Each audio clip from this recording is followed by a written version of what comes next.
All right, now it's back to 60p. So that's good.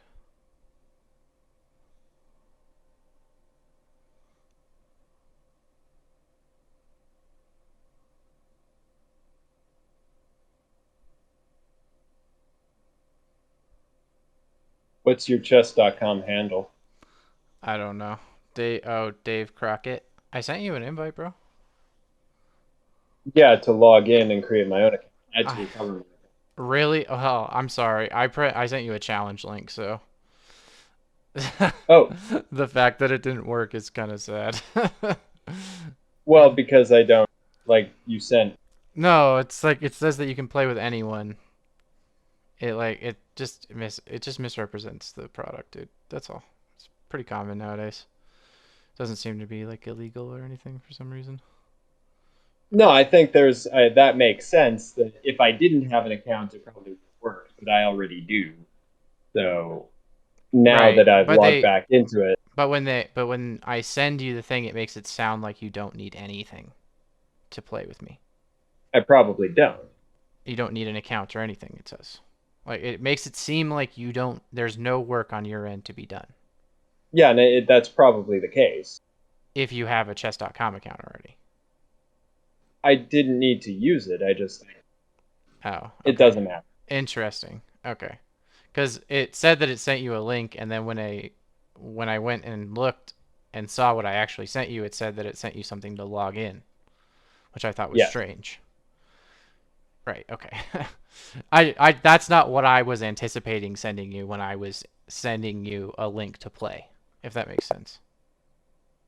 Nope. It worked. And after I logged in, it populated the game. Oh, okay. There you are. Watch out. I see you. All right, let's You've got a higher rating than me too. I guess. I'm not very good. Is this? Oh, it's a 10-minute game. Damn. Yeah, we can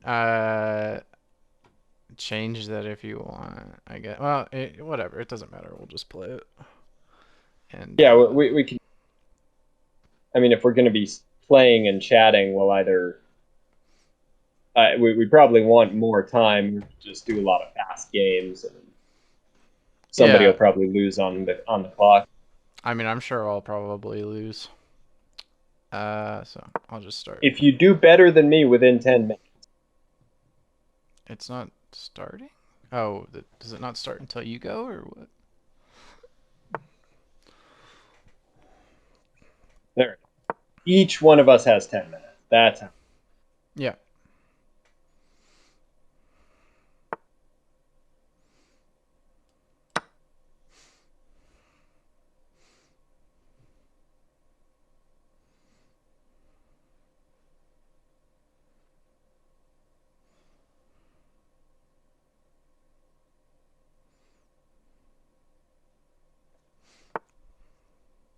Oh. Yeah, the trick is going to be continuing to hold a conversation while we're concentrating on the game. Yeah. Have you been watching the news at all? No, Uh, they have some interesting. I mean, I guess like the biggest thing for that I wanted to ask you is like, what do you think about just in general what the Dobbs ruling means? ruling. Yeah, yeah, the overturning of Roe v. Wade. Oh, that's what they're calling it. Well, I What mean, it means? yeah. What do you think it means for like judicial philosophy and like just like cuz what's happened, right? Like everybody got really mad and then like almost none of these bans took hold. Like only 8 of them took hold. Really? I thought there were about 26 There states were that already 20. had bans on the book. They had them on the books, but the laws are so old and written so badly that they're being challenged and they're being all of the bans are essentially being stopped. No kidding, they're still able to challenge them Yeah, even yeah, with yeah, this ruling. yeah, absolutely. Because what's happening is the state constitutions are now coming into effect. And there's a lot of state constitutions that provide more protections than the. is which is yeah, from a constitutional perspective, that's the tradition. That's the ideal. Is the states get to decide, and if the state constitutions protect people's civil liberties, then there you go. Right, but so my whole thing is like, and I mean, before they elected Amy Coney Barrett, I watched like literally every single thing that was available on Scalia just to see like what Oh. kind of jurist he was, right?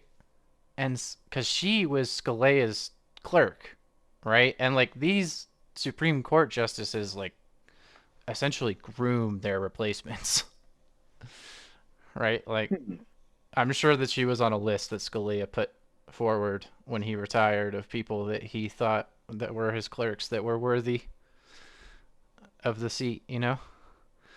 Mm-hmm. And Scalia would constantly say like I don't care about abortion. I don't, right? Like he would constantly be very apolitical about it, and he was very much states' rights oriented, which has been, from my understanding, the what we would call the conservative viewpoint for a long time. When it's convenient. Well, I know, right? That's, I mean, that's a thing, right? Because obviously we have this issue with um New York, right? It's like it's kind of a catch-22 because with, right, it's like, well, states' rights is we're going to return the state, the right to choose abortion to the states, but we're not going to uh we're not going to choose to make it a federal right to have an abortion, which seems to me to be really strange. Maybe I just don't understand the legal jurisprudence of it well enough, but at least it seems to me that they they kind of like maybe saw this coming or anticipated this coming, or maybe they didn't care. Maybe they just Who? they don't. The Supreme Court. Like I kind of want to give more wisdom to them than maybe some people do just because they don't like the choices that they made. Oh, If that makes any absolutely. sense. Right? Like I want to say like these guys are right, these are scholars, they're lawyers, they're at the top of their field, right? And if you've ever met anybody who's at the top of their field, they often hold perspectives that are different from the public and they're very well informed, Mm-hmm. right? So like if you actually sit down and talk with one of them about it, what ends up happening is you're like maybe convinced or you're like, wow, like this perspective, there really are like different perspectives that are very well reasoned on the other side of things. So I don't know. I just think it's interesting that what's happened out of this is that there's been a whole bunch of state litigation that's led to essentially the same the desired outcome, right, for the liberal side, which is that abortion is still available for most women, right, where we thought it was going to go away because the states now have the ability to litigate it more for themselves. But yeah, and I don't think any reasonable people were expecting it to, like, I don't think anybody sincerely and rationally expected it to go away. There was always going to be blue states that kept it. Right. It would Right. that simply creates barriers for people who don't live in those states. But no, it's fortunate that even lots of states that might have had nominal bans uh, didn't wind up having them stand up. Right. So yeah, and this was the goal. Obviously, it would be better if it were federally protected. It's going to be interesting to see how it shakes out as far as other applications the Fourth Amendment are concerned and the right to privacy. Because Right. there's a lot of other fields where the Fourth Amendment has been more or less irrelevant. The Can you get Patriot Act, right? for instance. Right. But isn't the Patriot Act like over now? I thought they got rid of that. I would have to double check whether there was some kind of sunset clause. You're cutting out. I would have to double check whether there was some kind of sunset clause or what. I Like thought whether that they let it slide or whether they yeah, did it I again. thought there was a sunset clause, and I thought that the sunset clause, I thought it ended. I could be wrong. That would be good to know, actually. It really would be. Because a lot of times, things like that, like when there's a Democratic majority, or, when the Democrats hold the House and the Senate and they still vote for things like wiretapping and expanding the defense budget, it usually doesn't get as much attention because uh, it's not in line with the narrative. Like the Right. more liberally biased sources are not going to make a lot of noise about those actions, and then conservative sources are not going to give them the credit for doing the things they agree with. Right. I mean, I feel like that's pretty much true across the board, right? Like, I mean, it feels like nothing ever gets done for almost that reason.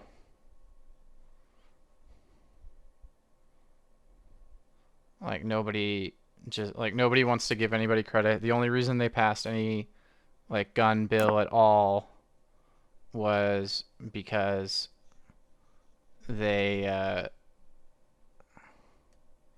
they realized that like they had a whole bunch of people who were retiring who, who who like they didn't need to save face or anything like that, and like so what is interesting is that they know what needs to be done, and they're like willfully being negligent of their duties for political reasons, right? Who is they in this context? Well, in this context, it would be the Republicans, but I feel like it's fucking true of the Democrats too, man.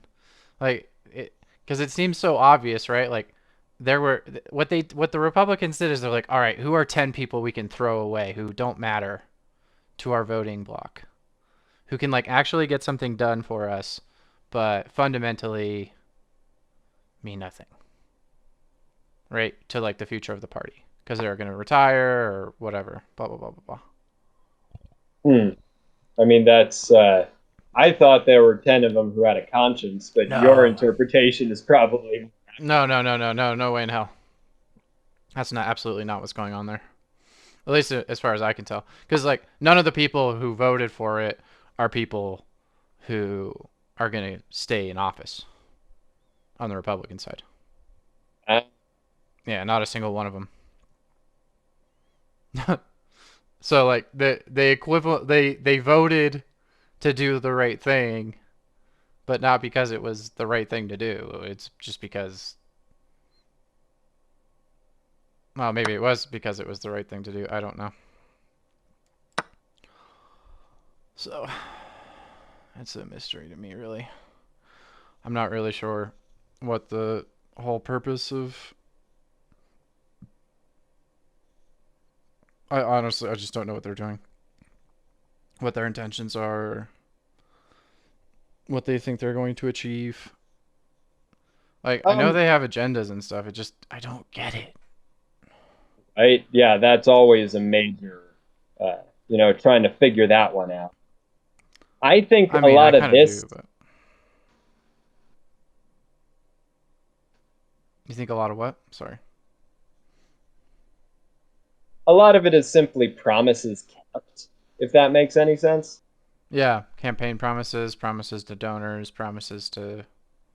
Yeah, it's like, hey, you got us elected. We did what we said we were gonna do. Right. It's your move, by the way, bud. I know.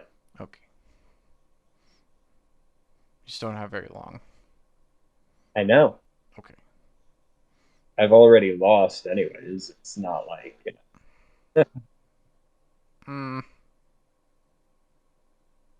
You could have beat me. doubtful. Do you want to know how? Okay, move your knight to take my white dude to the right of the bishop there. I don't need your. It doesn't matter. Fair enough. Like you don't have to tell me how to beat you. It's All right. yeah. That's how fast games go. You just move as quickly as possible, taking your time. Um, Let's see what it says I yeah, did you wrong. did like about 2 minutes, and you spent 2.5 minutes playing. So Well, I overthought and still played badly. you gave me so much time to play. I just used all your time to play. Uh huh. Yeah, which again is how speed chess works. It's supposed to be just rapid fire and not trying to make as I much of an overarching I don't know strategy. if I can play here. Let's see if we can do a longer game. Here, there you go. There's a 30-minute game. Yeah, And we could do 30, 60. Oh, well, 30 for each of us. That would work. 30's a long time, buddy. For each of us? Yeah. Yeah. Play a friend? How did you add me? Oh, you didn't add me, did you? Challenge link.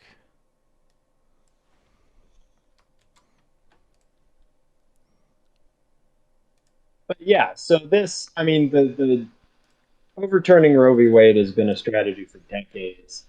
Likewise, with I haven't been following what they've done regarding the gun thing, but I know overturning New York's ban was a not ban, but their concealed carry law was a major thing, and because the strategy for the GOP for the last 30 odd years has been to keep taxes as low as possible and make things as friendly for wealthy folks and big business as possible, and then also have lots of military spending despite that. But to do that, to get people who are not wealthy in order to vote against their own interests in terms of social services, you've got to dangle these morality carrots. And How do so I this invite is like, you to play? Okay, there's challenge, 30-minute play. All right, we got it figured out. all right, Wait, rapid? Why does it say rapid? What's going on? I wanted to play with you. Is that not what's happening? Do you see my challenge? yeah, it's still set at 10. Uh, it, I sent you another one in game. Where? I don't know how this works, dude.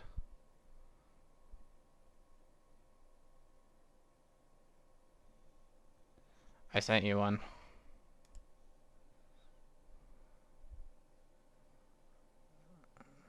Yeah, I've just got to find it.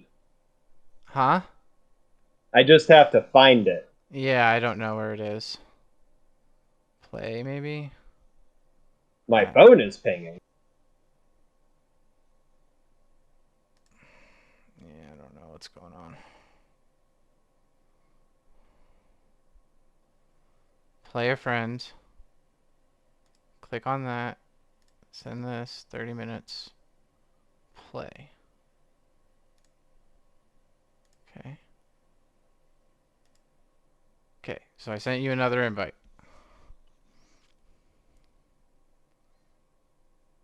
There it is. Yeah. Good. What does it say my rating is now?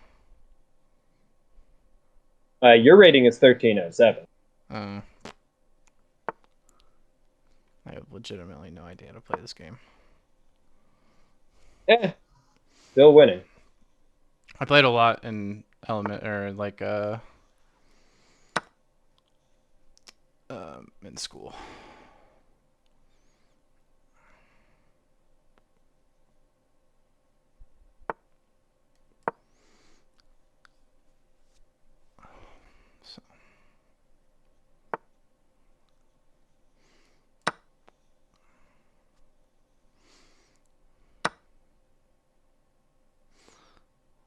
Yeah, I was playing with somebody else through chess.com for quite a while.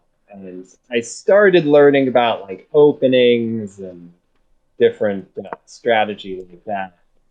So you got to keep up with it. Yeah, it's a chess is like definitely one of those games that you have to like hone the skill over a long period of time. Yep, and continue to practice. Yeah, I haven't played in many, many years. I can definitely feel it. Like what happens is I think what happens with lots of problem solving stuff is that you develop these strategies, right, that you want to utilize in order to like that you just know are going to get you somewhere. And um yeah, eventually you just like kind of hone that skill. Obviously, if you don't play when you're really young, it's hard.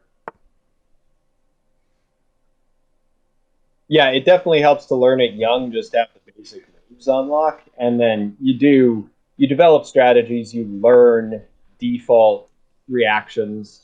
So it's not always reactive. It's okay when this scenario comes up, I can do Yeah, this and yeah. the I would other. say that I do very little thinking when I play this game.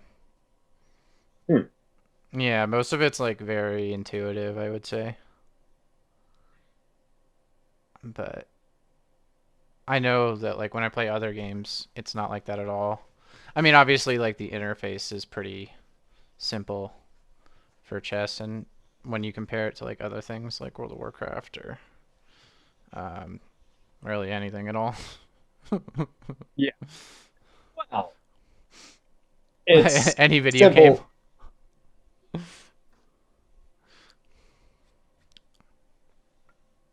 It's simple and what? Sorry. You still have, yeah. There's a limited number of things you can do, a limited playing field. It's a lot more abstract. Right. Yeah. I mean, video games are a lot more like real life than chess is. Not that chess isn't like real life at all.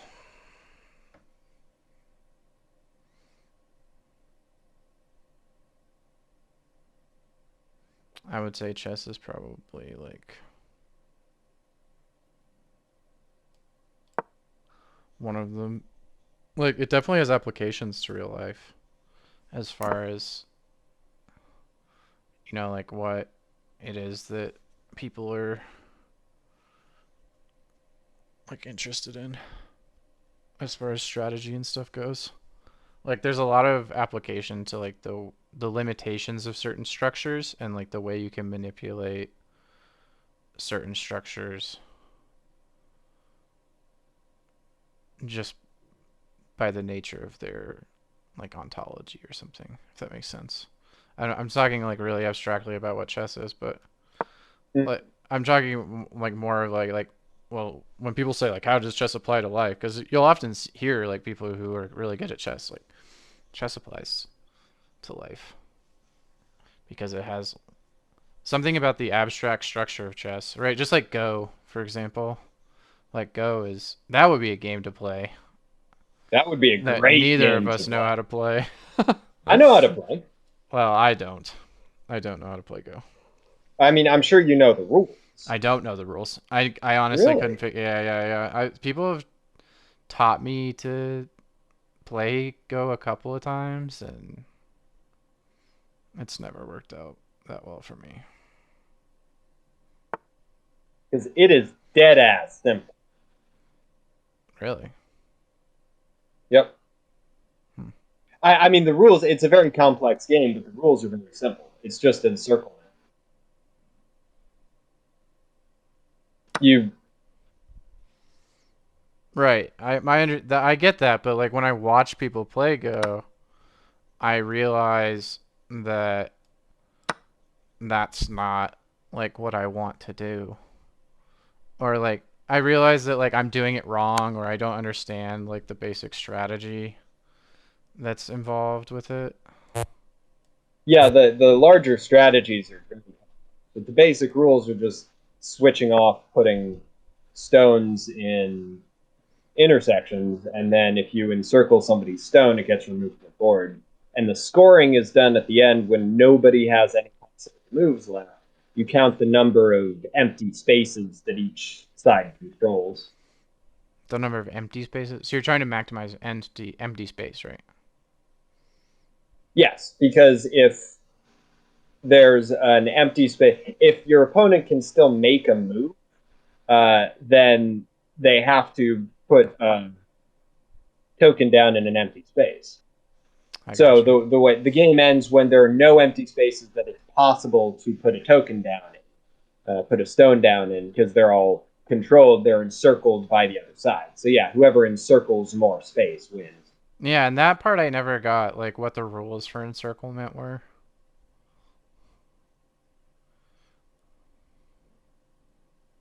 I just never understood that part of it, I guess. I don't know. Yeah, you can have one or two. It takes a bit of playing in order to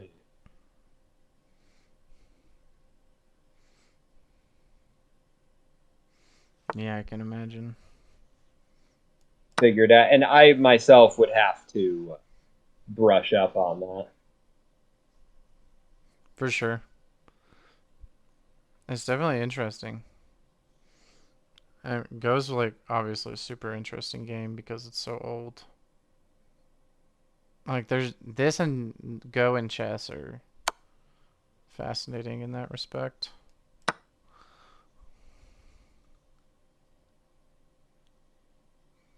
This game's going a lot better for you, bud. Not really. Well, we're a lot further on. You're making decisions a lot more quickly. Yeah, I mean, I'm still using more time than you and doing worse. So, Ah, dude, whatever. Who cares? like, that's not a complaint. It's just an observation. Yeah, no worries. That was a ballsy queen trade that you did there. I was Again, that was more of making flabbergasted. sure that, yeah, ballsy meaning it didn't make sense, and it was just avoiding losing the queen without an even trade. Yeah, I guess so.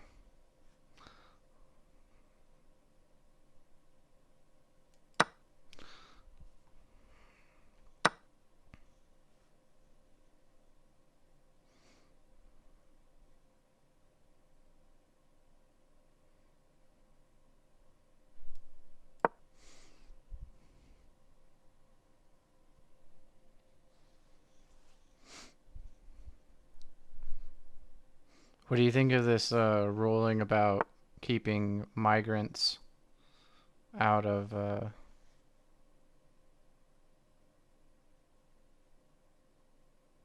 United States? Um, that sounds. So the Supreme Court overturned the Trump administration's ruling that the immigrants seeking asylum have to stay in Mexico before their paperwork is processed. Oh, that's fantastic. If they Yeah, overturn, yeah. So that's what I mean. It's like, well, how are they wise on one decision and not wise on another? if they're being ideologically consistent, like again, if they're I guess going the by, question is, are they ideologically consistent? if they can make the constitutional argument, like there's absolutely no constitutional basis. There's very little constitutional basis for excluding or restricting immigration, period. Let alone putting Yeah. unreasonable um, barriers in the way. Yeah, I couldn't agree Like with you more. that's the sort of thing that would require a positive justification on behalf of the administration. For the administration to declare by fiat that they're going to prevent asylum seekers from entering the country, what's the basis for what's the constitutional basis for that? I don't think there was a constitutional basis for that. Yeah, which means the federal government doesn't have the authority to do it if you're a Yeah. textualist. Right. Which is, which is, to be honest, where I feel like a lot of them are where they're at. The problem is, I think that a lot of them think they're historicists, if that makes any sense. Like they're like what you were saying when we were reading that argument is the argument isn't really anything but a text. It's a historical argument based on the concept that people in the United States don't agree, right, with the idea that it's wrong. I'm Or they don't sorry. they don't agree What? they don't agree about what about abortion should be legal, as far as I can tell. Like, I mean, when the Supreme Court overturned Roe, right? 26 states had trigger laws in place, right? That seems just absolutely down the line, like nobody is really in agreement about what they want women's rights to be, which is, I mean, a sad reality, right? Because the argument for uh, banning abortion is a religious one, as far as I can tell. Like, there's no like scientific evidence, right? Like, science doesn't have a determination on when a life is a life. Philosophy doesn't have an answer on when a life is a life. There's no Yeah, answers. If you're there looking for are, answers, you're not going to find them. You're going to find objective measures of heartbeat, nervous system which is usually activity. bullshit in and of itself. Like when they talk about a heartbeat being present, they're usually talking about an area of time before organs have even developed. What Yeah, they're calling well, a they're heartbeat is electric. yeah, they're trying. So it's like it's very subjective in that respect. What The it is they science even isn't mean. very subjective. The science isn't subjective, but the interpretation of what the science means is completely subjective, as far as I can tell. Yeah, whatever you're assigning the value of life Yeah, to. yeah. What is life? Is life something that can sustain itself? Well, then a baby isn't alive until its umbilical cord is cut, Mhm. right? Yeah, And and that seems to that be was a a very common argument was that it's you can ban it once the baby could conceivably be born and exist outside the womb. which is I mean, with medical technology is only getting better, but the reality of that is that 6 weeks or whatever still isn't. It's still not reasonable by any measure. I don't know, man. No, it's completely unreasonable, and there's no, yeah, there's no realistic. The in potentia argument is the only one that they have for arguing that that clump of stem cells qualifies as a living being. It certainly isn't conscious. Right. Yeah. I mean, It and certainly isn't anywhere near sentient or even at the level of life of a cow or pig. right. And then the question is like, well, if we should value all things that are inanimate like that and have electrical activity, then why is it that we can farm fish? Mhm. I mean, it sounds crazy, but the argument itself, to me, sounds absolutely absurd. Yeah, I it's can't wrap my privileging humans. I can't wrap my head around it, dude. I legitimately can't figure it out. It doesn't make any sense to me. It's I don't know if it's deliberately hypocritical, but it's certainly rife with paradox, and being rational or coherent is the point. Right.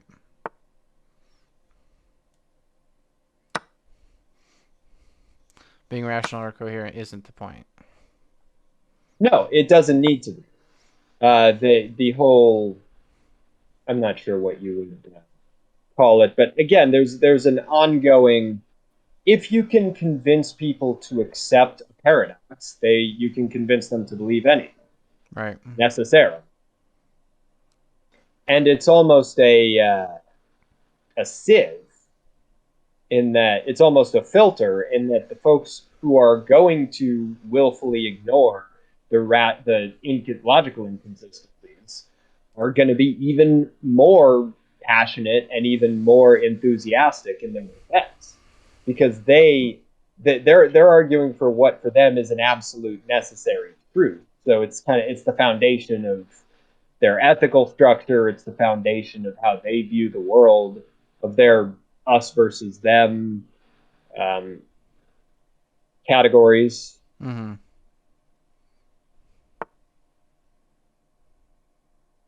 Like, I don't think it's purely coincidental that the most lunatic sounding belief systems have the most virulent followers.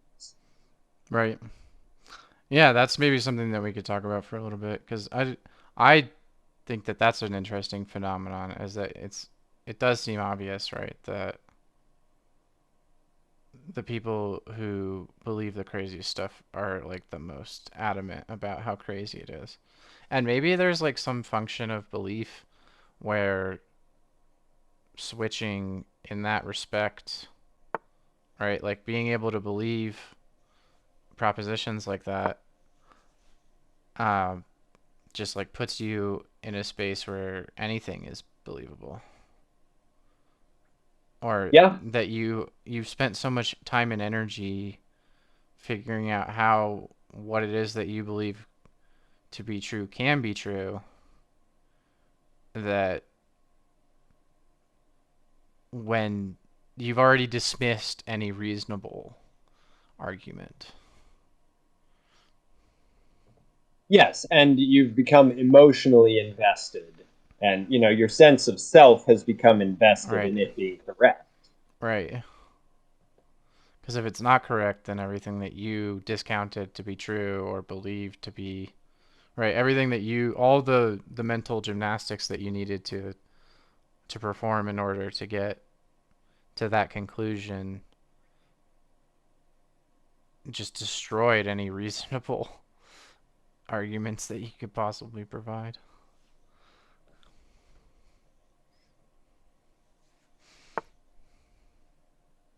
I'm trying to figure out how I can just resign because this game's over. Oh, okay. Yeah, let's check there. I think one move or something? I think you're one move away. Just move a pawn or something, maybe.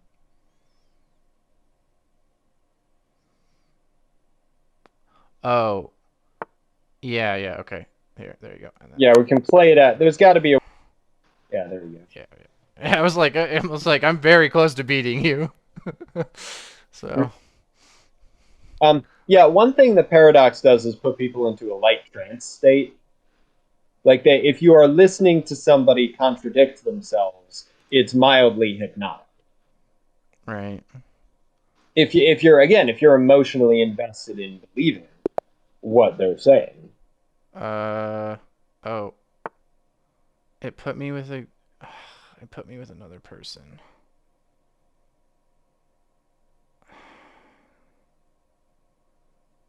Well, that's not fun. I thought I pressed rematch.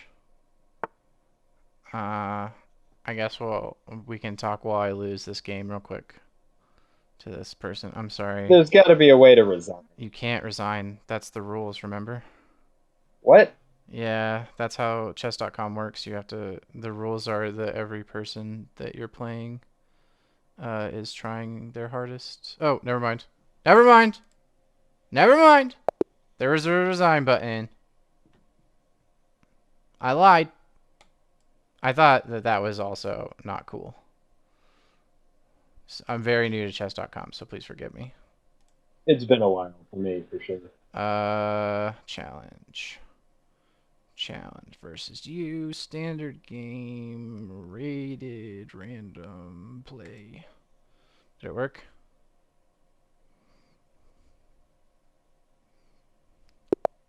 Yep, there we go. Alright, let's go. What's my score? Oh, I lost 200 points for that. That's funny. Mm-hmm. It's okay. Who cares? I'm white this time. Lucky me.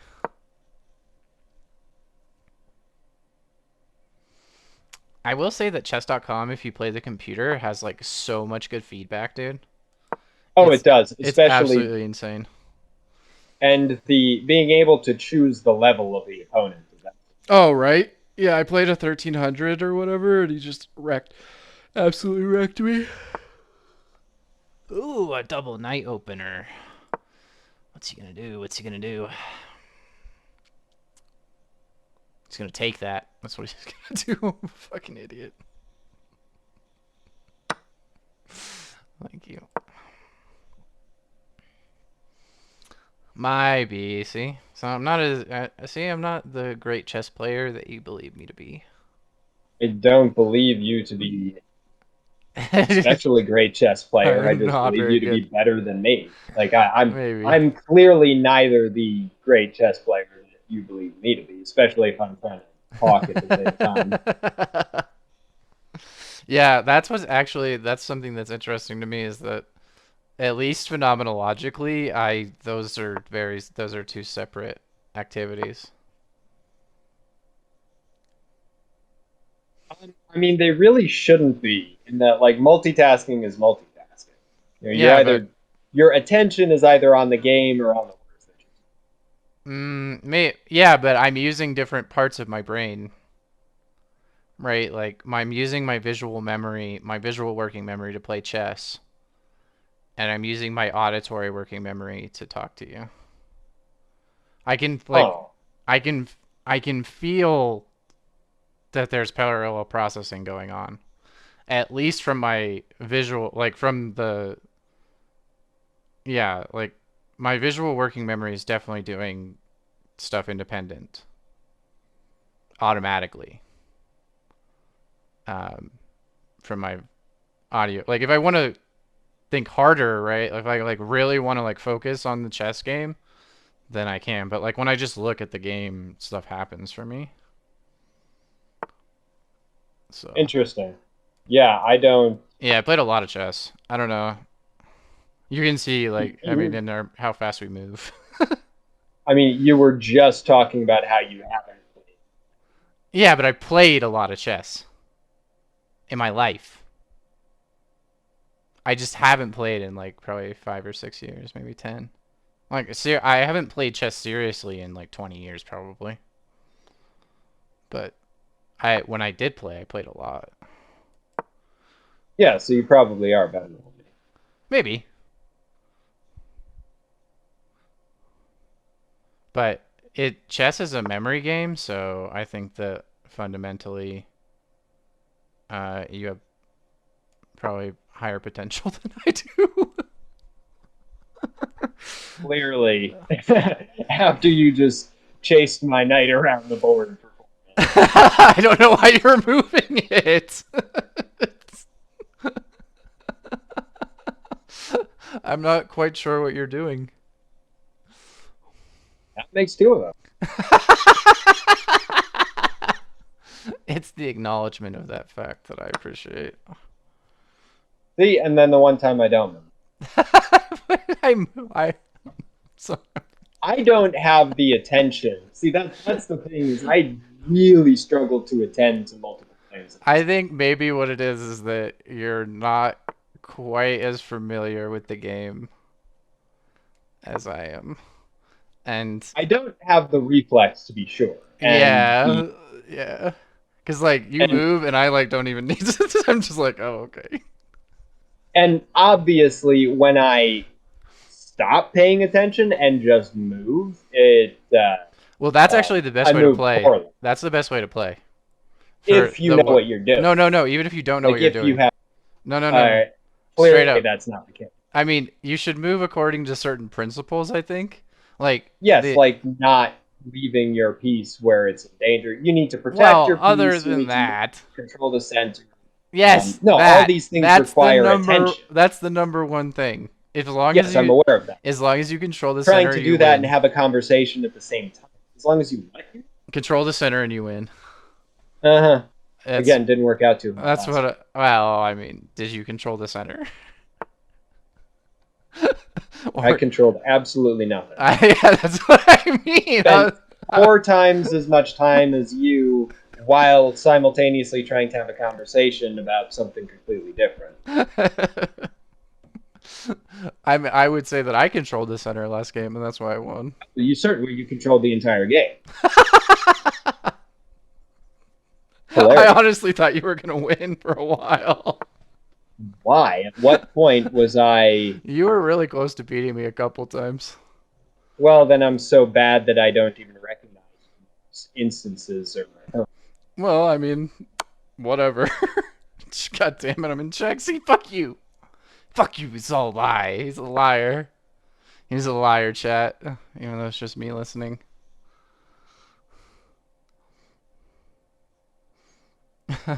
Yeah, maybe the trick is just to play chaotically until Yeah, it's not a bad a strategy. hole It's not a comes up. bad strategy. I mean, how do you think that computers teach themselves how to play chess, dude?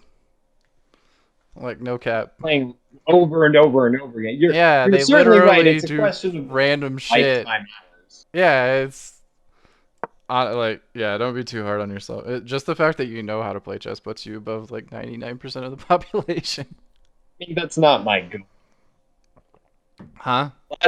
Lots of things put me above a large portion of the Yeah. population, and at the same time, a majority of the population is probably better at most things than I am. Yeah, maybe. But that's not the focus of chess, luckily. No. There's a great book that I wanted to bring up called The Immortal Journey. And What's it up? goes into that whole thing you were talking about. How is chess relevant Yeah, yeah, to yeah. life? And it also goes into the history of chess, which is very The history of chess is super interesting.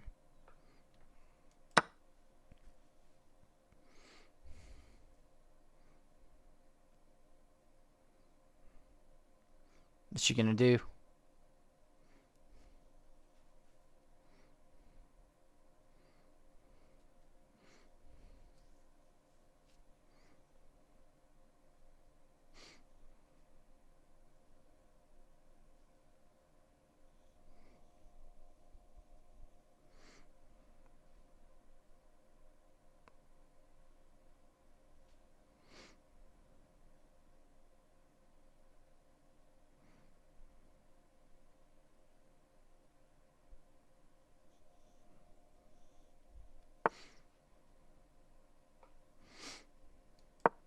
but yeah, I mean the fundamental premise of the whole anti-abortion movement does make sense. I don't agree with it, but it's it's not a completely ludicrous position for a person to hold. Well, I mean it is. Um, at the end of the day, bodily autonomy wins. Yes. However, the notion that somebody could get emotionally invested in, oh, this could be a cute widow baby, and now it's not. It seems. I guess what I'm saying is, it seems. I think they're It's attached to clear how something more people get. complicated than that. Oh, a lot of it's about control. A lot I of it is about uh, men's rights, and do men get to decide whether the abortion happens? yeah, you trailed off at the end there. I mean, yeah, I think you're right that a lot of it has to do with whether people think that the men should have any say in it. But I think maybe what's even slightly more um, interesting is they they they imagine that the baby they create a totem Oh yeah, 100%. where there's like some idealized life, right? That like will exist, right? See, you're owning me right now. I don't know what you're talking about. Anyway, there's some idealized life that will exist, right? If they can just keep it alive, right? Like, but the reality is that there is no idealized life that's going to exist. The reason that this mother wants to get an abortion is because she knows that the idealized life isn't going to happen, right? Hmm.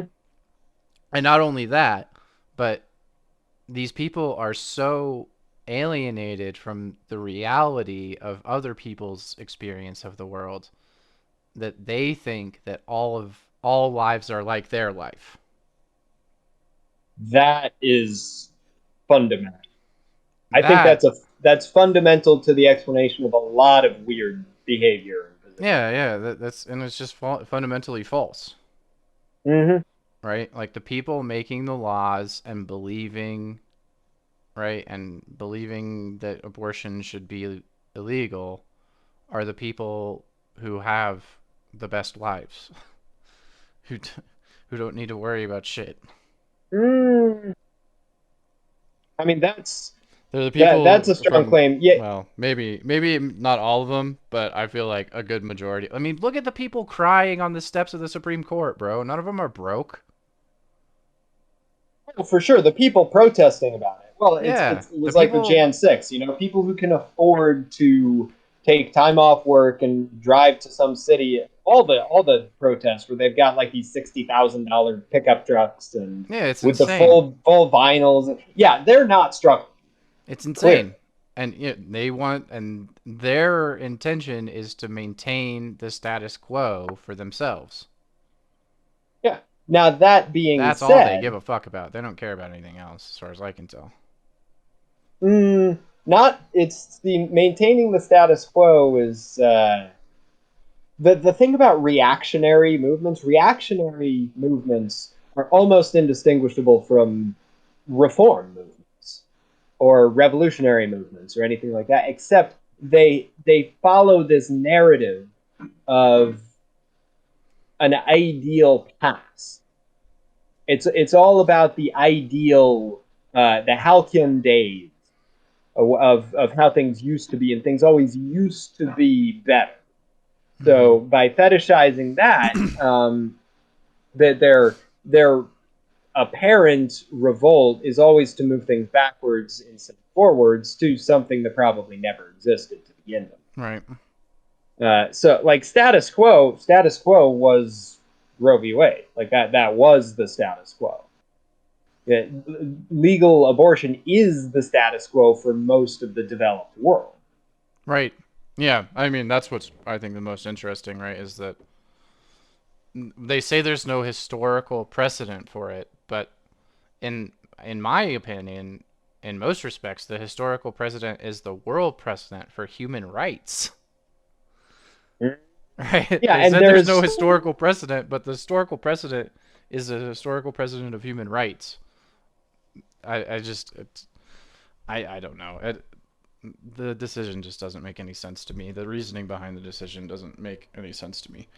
If they had said that they had given like a more legal definition, or that like the I mean maybe that's what they did, and saying what they said is they were trying to give an explanation of why they think the state should make that decision, but yeah, I the didn't see like legal an actual legal. I don't know. Maybe I'm not a lawyer, but it didn't seem to me to be well reasoned in that respect. the legal reasoning was that the Fourth Amendment does not confer the right to privacy between a woman and her doctor for the Oh, purposes of having an abortion. I see. Because Roe v. Wade was premised on the Fourth Amendment providing a right to privacy between a woman and her doctor, and asserting that the federal government cannot interfere with a medical procedure conducted in private between the woman and her doctor. Right, right. That makes sense. Yeah, that doesn't make sense why they overturned that decision on that reasoning.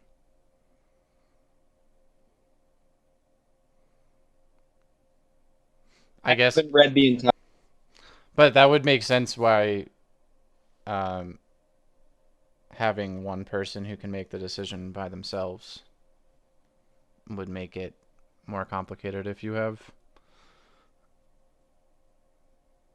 any inkling that the father of the child has an opinion. Oh yeah, and I mean, again, that's just that's less of a serious argument. I think that's more of But that's the a legal argument. It's not a a very red good one. herring. That's not a very good one, No, unfortunately. it's not even a legal argument. It's a red herring. It sounds It's like it, it's yeah. a it's an outrage kind of self righteousness thing, basically to get guys invested in either side of the debate. Right. Hmm. Yeah, that seems just not just. Not at all. And Yeah. if you want to talk about historical precedent, the same holds for women's rights more broadly construed. Hmm. What do you Like mean? the his, I mean, whoever wrote the opinion, fucking, I forget who did write the opinion, but whoever wrote the Alito. opinion, Alito, yeah, said that historically most society throughout history the country had universally banned abortion, and the historical argument was that in the past it was against the law, which so too was women owning property. Yeah. Like, Yeah. women did not have the right to have a credit card without their husband as co-signer until the 70s. Right. Around the same time that women got the fully protected right to have an abortion, they also got the right to have a credit card on them. Like, this is not, and that's why part of the reason that people are freaking out on the other side is because this could dramatically roll back what had formerly been protected rights in the interest of one imagines power and subjugation. The federal level. Yes, which most banks are federally regulated anyways. So Right. I guess the question for me then at that point is like, does it become reasonable for private industry to then adopt these types of draconian policies? Right. probably not. They would probably lose money.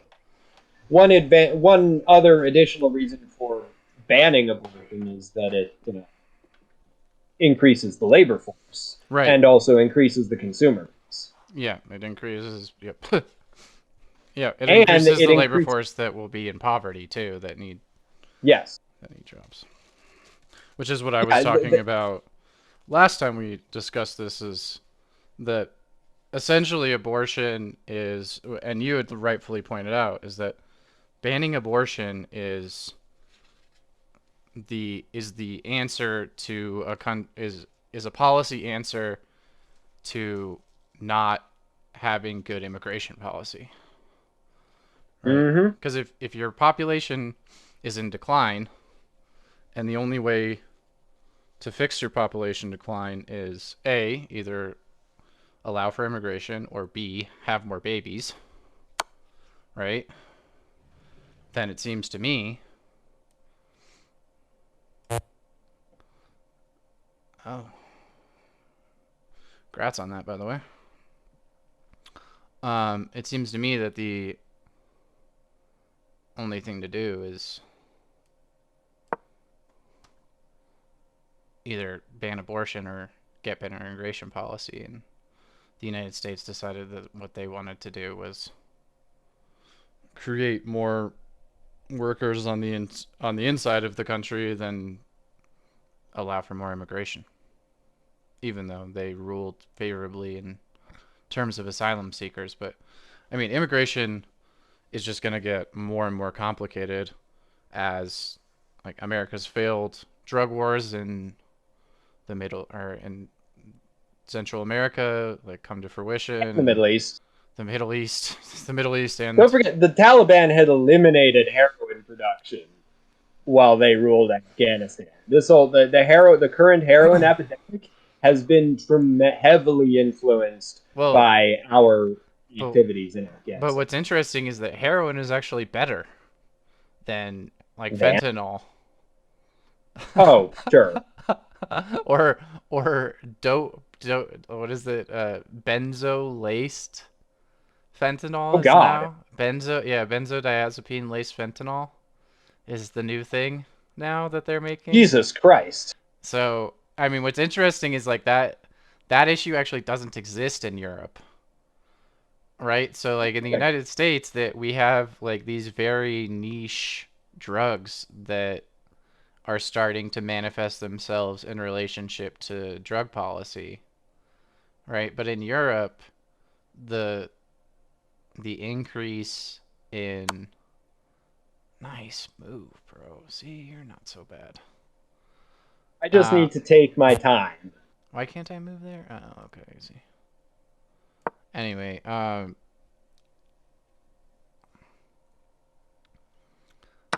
yeah, drug policy just in general, in the United States seems to have created like more deadly drugs, and it like doesn't seem to have really helped anybody. Oh, of course not. I mean, it has helped. That's check. That's check, by the way. The game doesn't I tell know. you, so I figured I'd tell you. Um, it does help some people get rich. Like obviously, the drug war wasn't intended to help people who drugs ever. It's benefited the prison industrial complex. It has benefited the law enforcement more broadly. Again, convincing people to simultaneously oppose taxation and oppose big government on the one hand, and then support taxation and big government for very specific causes, namely law enforcement and prisons. Right. And so it's pushed the expansion of that, which one could infer makes the police state more powerful all around. Um, and it also has pushed pharmaceutical companies too. Like you're talking about these specialized drugs, and part of the prescription opiate addiction epidemic has a lot to do with, once again, the lack of availability of alternatives. So Yeah. some people always benefit. Like that's one of the truisms of history is when in doubt, follow the money. Yeah. Yeah, that would be an interesting perspective to take a look at this ruling.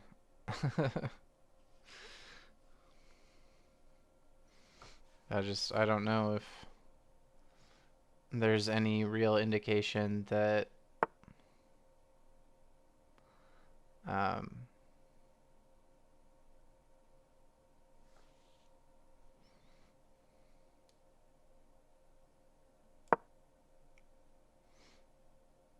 that anybody's made money from abortions, really. Like, it seems like there's no industry in it, if that makes any sense. On which made money from providing them. Yeah, I mean, it seems like that industry is, like, not huge, right? Like, it's not like they're in these massive buildings. It's not like we're having the CEO of Planned Parenthood is under massive scandal for, you know, spending money that they don't have or what, you know what I mean? It's like No, well, maybe not yet, but it's an OBGYN service. It's a service provided. Planned Parenthood, I think something like 4% of their um, services provided were abortions. yeah, I understand, which is So why Planned Parenthood is not going to shut down anytime soon. no, of course not.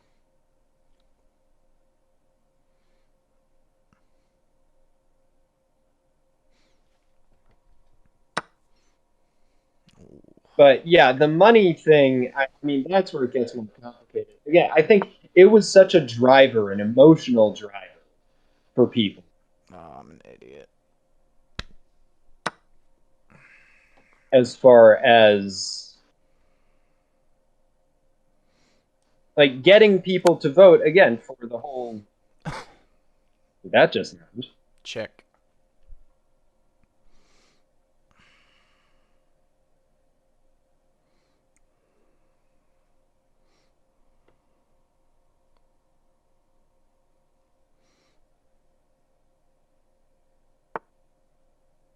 But yeah, getting people to vote on that as single issue voters, whether it's for guns or choice or what have you, so that they can then have conservatives in power who will pass laws favorable to business.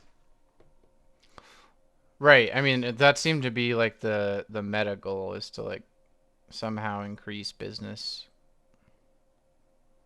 but it doesn't seem like that's actually what was achieved. It seems like what they achieved was actually the destruction of most people's rights. Like 50% If of our that, population's rights. yeah, if the, I mean, certainly on the federal level, if the states are holding up, then that's a good sign. Yeah, that does seem to be the case. Is that the fortunately what's happened is that the states have found a way to codify people's rights.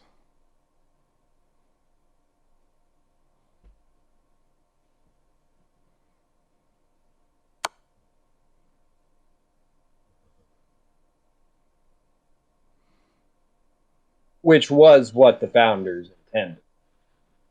And I think the fallout from that is going to be states that have absolutely no protections whatsoever seeing a lot of emigration and a lot of people just wanting to live there.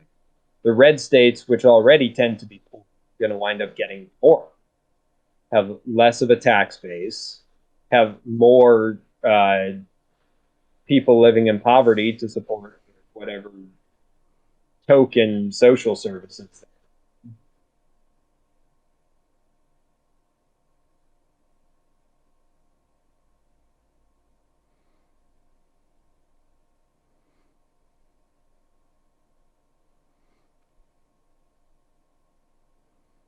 I was watching something just recently that Sweden is now having gun crime issues.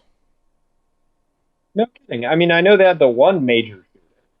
No, like just in general, they're having like very similar types of like inner city violence now that we're seeing. Fascinating. Yeah. So part of the reason is they're seeing um, just a lot of people on social services. Apparently, that's like the biggest driver of violence. Is like if your parents have been on social services, then you're Well, more likely to have committed crime. Because a lot of people obviously, in Sweden are blaming immigrants, right? Because Sweden mm, is now like 33% right wing. Right, the right wing, the hardcore right wing party is now like a major party in Sweden, and part of that is because of some immigration stuff that's happened. yeah, I wouldn't blame social services either. Obviously, Well, that's a that's what's correlation. well, that's what's Obvious, interesting, right? Is that if you don't blame social services, then you blame immigration, no, and if it's you a blame them, correlation. well, No, those are the two driving factors. no, they're not. It's Sweden had no crime before immigration, bro. Sweden was like one of the lowest crime places in the world for a long time. okay. Correlation does not imply a cause. That's certain. Saying that But the reality is social, that the reason that Sweden is becoming so extreme is because of this, though. Is because people remember when there wasn't crime. I what? actually think it's global warming, but we Yeah, can can get I into finish that your later. thought? Yeah, yeah, sure. Thank you. Obviously, expanding social services is not going to increase crime.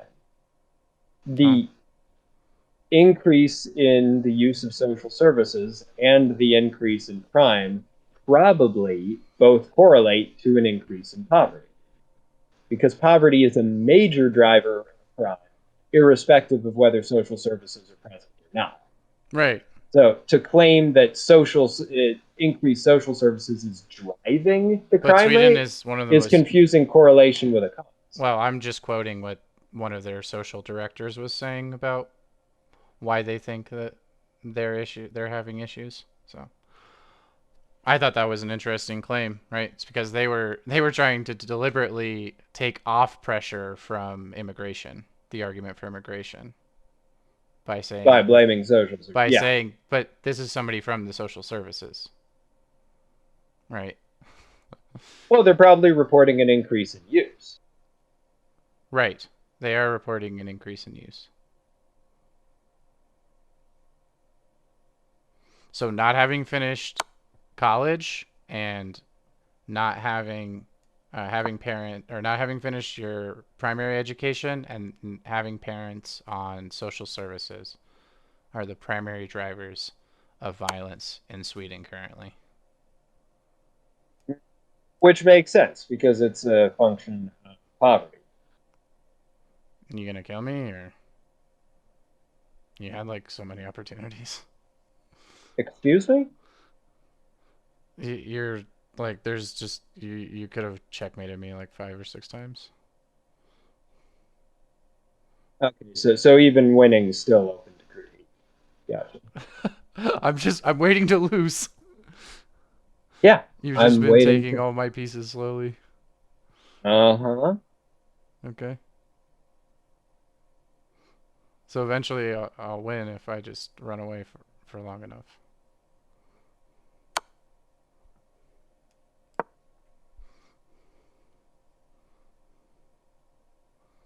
Yeah, with two pieces, the trick is getting it arranged so you can't. Well, you have another piece up there too. That's fair.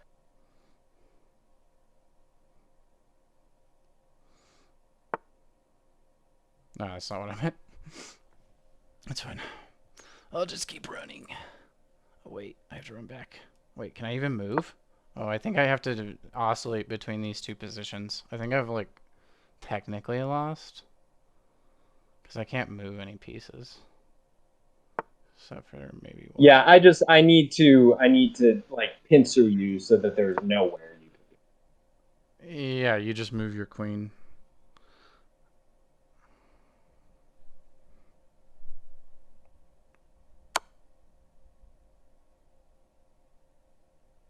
Yeah, there you go. Am I not in checkmate right now?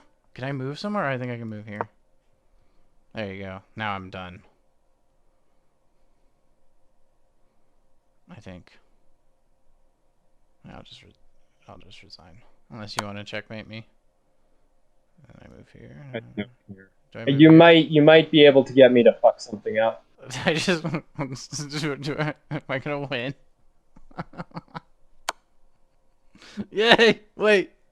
Because the One more. bishop can only guard on Yeah, I know. greens, and again, I'm too inexperienced to figure out, oh, what's the proper technique for a I diagonal actually don't know check. how to. I actually don't know how to do it either.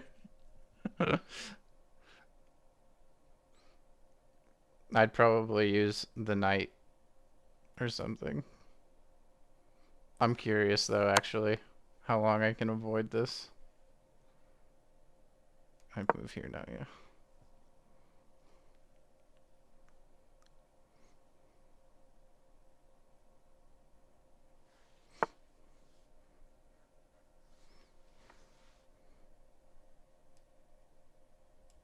Wait, can I? Okay, I move there now. This is absurd.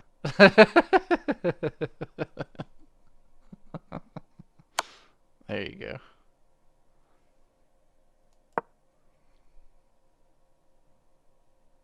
Now you move one more. No.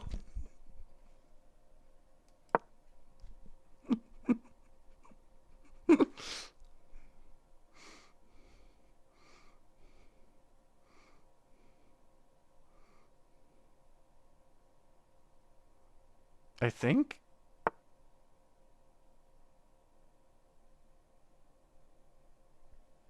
Ah. Well done. I feel like you gave me that. No, I did not give that to you on purpose. So, hey, Okay, fair. you gonna check me? You gonna check me? Huh? Huh? Gonna do it? You still got time. You could still turn it into a stalemate. It's definitely gonna be that. It's definitely one of those. I mean, that was fucking ridiculous. Wow. I can't believe I'm alive.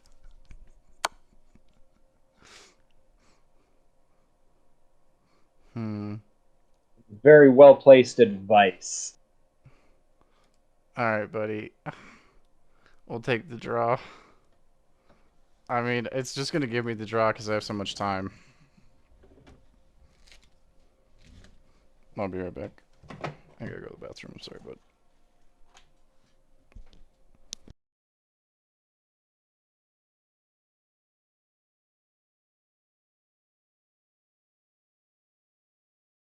You wrecked me, though. That was a Not well-deserved win on your really. part. Are you kidding? Yeah, Whatever. except it wasn't a win. I mean, if I'm not competent enough to I make a mean, checkmate only with because we have a a queen timer. and a bishop, and actually wind up losing the There's a bishop rook up instead of there too. making a checkmate. There's a rook up there too. Oh, holy shit. I totally forgot he existed. Yeah, see what I mean? Don't be so hard on No, this win was don't as be much don't be so hard on yourself then. I lost to a this. guy who doesn't even know he has a rook. Yeah, no, exactly. Don't be hard on yourself because this win was as much an accident as any of the losses I may have don't been. know if it was an accident. I think you played quite well. Not well enough. I mean, maybe. I think you did great.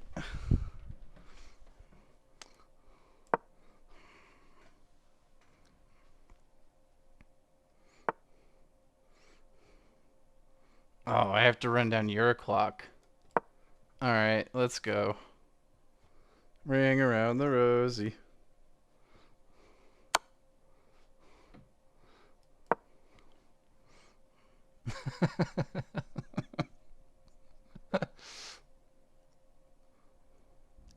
He wouldn't take a draw.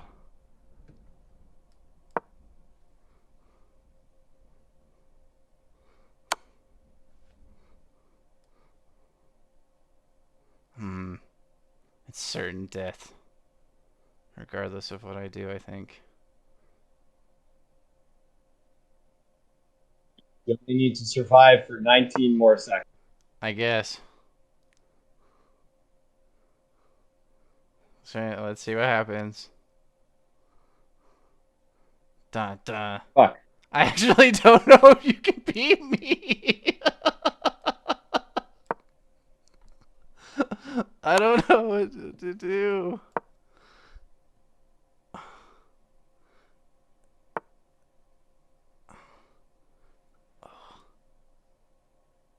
Yeah, see that. Oh. So that's what I have to do. Oh! That says Wow. I won! That's so bullshit. See? No, it's not. That's how Dude, awful I am at this what are you game. talking about? You won! You No, won! the You limits. legitimately won that game with me just being How many absolutely blunders? fucking Click, moronic. click on your thingy and see how many blunders it says you made. All right, where are my blunders? Let's see where I messed up. It doesn't tell me where my blunders are. Oh yeah, that's fine. Yeah, see how the hell you actually died. Huh?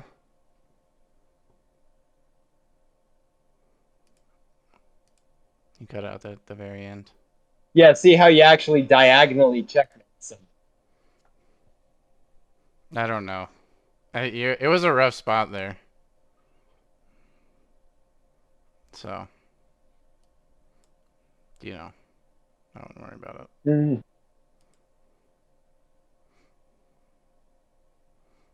How do I make? Does it make a new one every time? What if I press rematch? Oh wait, this is the 10-minute one. That's why we didn't rematch this one.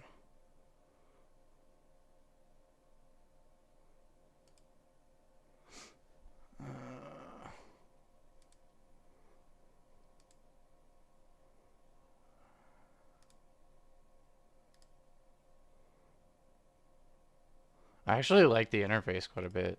Did I do It's the right? nice once you understand how it works. Did I do the right amount of time? I did the right amount of time. Okay, we're good. I'm gonna get wrecked again. I'm gonna have to pay more attention now. Possibly. I'm paying a lot more attention now. I don't know, man. Again, that was just about the worst you could do and still win. Yeah, I played like shit. But hey, you know what?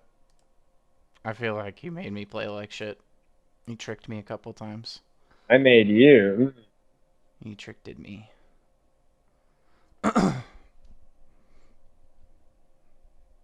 Would have been interesting to see if I could have competently put together a checkmate if I wasn't trying too hard.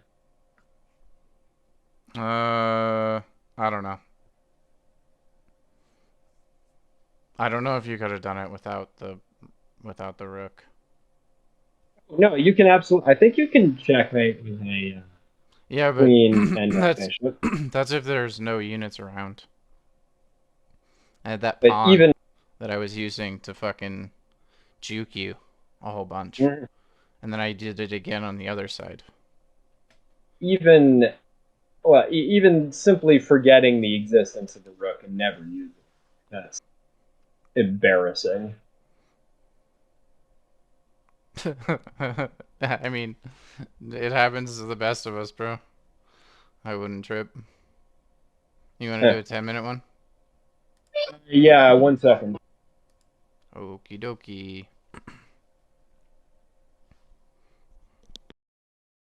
And no, I don't want to do a 10-minute one. I would definitely.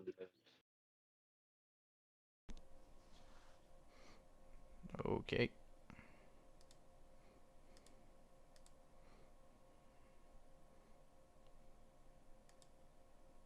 You want to do a 1-minute one? Let's see what happens. What other options are there? 20 minutes? 60 minutes? I don't know what 45-45 is. 15-10? 5-5? I think 45-45 is tournament standard. Like each person gets 45 minutes to play. Uh, Either way, I don't care. I mean, we can try 10. I'm just, as you see, I take my time. So Yeah. I mean, if you... We'll do 30, it's fine. Let's it's go. difficult. It's difficult to play and chat at the same Yeah. time, as you witnessed. I mean, I lost because I was thinking too hard about You something won. else. I mean, You won not in all of the game. not in my book. Eh, Not in my book, bro. I sent you an invite. I don't know where the invites come through. Where do the invites come through? Maybe you should send me an invite next time so I can see where the invites come. it comes through right at the chess.com logo, top right hand, top left hand corner. Oh, okay.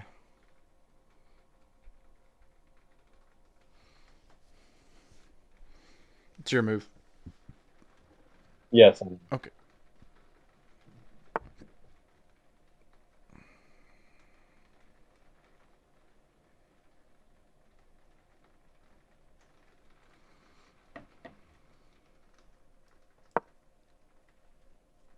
Ooh.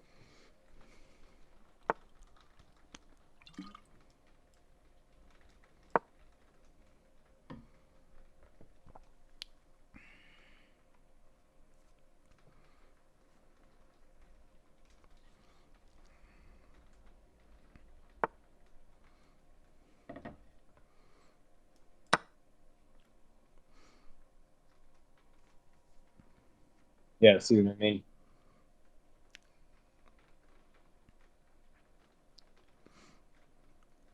Don't worry, we got 30 minutes. You're fine.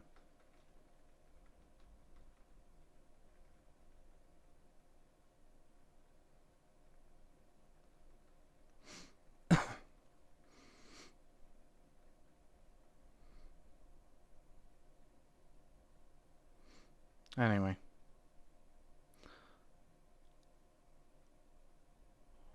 Well, it's a pretty messed up place, man. but also not. There's hope. Good going down. There's hope. We hope. There's hope. There's hope, and or the looming catastrophes are so severe that it makes our current problems look kind of tame. Yeah, I mean, global warming is very possibly like the worst thing that could ever happen. And I think I mean, we not, really underestimate how bad it's going to be. no, we don't. Most people do, yes. There are a few people who are not underestimating shit, who are Right. describing exactly how bad it's going to be. Yeah. Yep. But I think even them, to be honest with you, I think even those people are You probably should not check right. out Peter Watt's blog is a pretty good resource for that. He's got a running sidebar that's the countdown to doomsday and posting all of the data going to. He's the one who holds that we're gonna run out of arable land in 30 years, but most civilizations will probably have collapsed a decade in 20 years Hmm. due to food shortage, energy shortage, massive weather events. So he thinks this is going to happen when? 2050. 2050. 2050, we will no longer have enough arable land to sustain it. The soil will have become Will it become what? sand. Sand? So we're going to have to Yeah, grow everything hydroponically then? uh, that would be one possible solution if it were possible. Well, hydroponics is a lot more efficient than growing in soil is. Provided you've got the infrastructure, provided you've got lights, provided you've got the equipment. Well, I mean, that's one Again, of the weird like transitions to industrial technology technologization and just like a society that's completely based on technology, right? That designs its viruses, or designs its vaccines from computer code, designs its food from computer code, right? Designs its children from computer code, I mean, designs its hydroponics is, systems of government from computer code. I mean, yeah, that solves could its go either problems way. with computer code. At least it seems to me that that's what we're doing, right? We're like moving, we fold proteins now with computer code. That's the latest thing that we do with computer code now.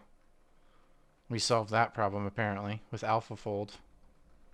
Be interesting to see if either writing or interpreting law with computer code would produce more equitable outcomes.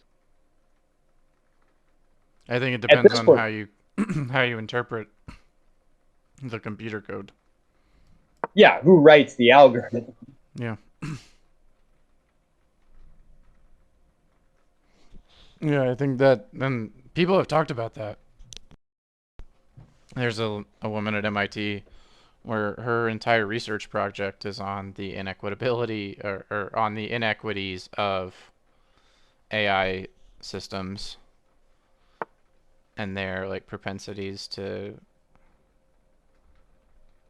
generate um, like no information for black faces or Asian Mm-hmm. faces because they were only trained on a limited subset of the data. Yep. All right, we'll take that. Um, so I think that's interesting. I mean, probably one of the scary things for me, at least, and maybe it's not scary, but one of the most powerful things about the modern age, the technological age, is that we can we essentially have like digitized ontology, right? Yeah, don't they call that hyper reality? I don't know. I'm not familiar with that specific concept. Is that what it is What do you called? mean by digitizing? What I mean by digitizing ontology is that you can build ontological, you can build things with being out of information.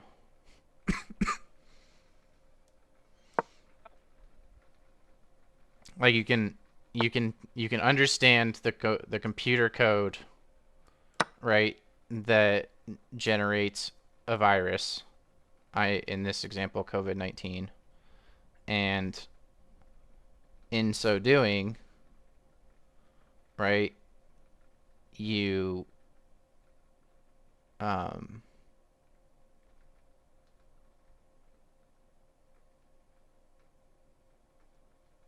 you understand it like completely. I guess is the only way to put it. Like you've abstracted the ontology of the virus to such an extent that it allows you to produce outcomes, like tangible outcomes in the world.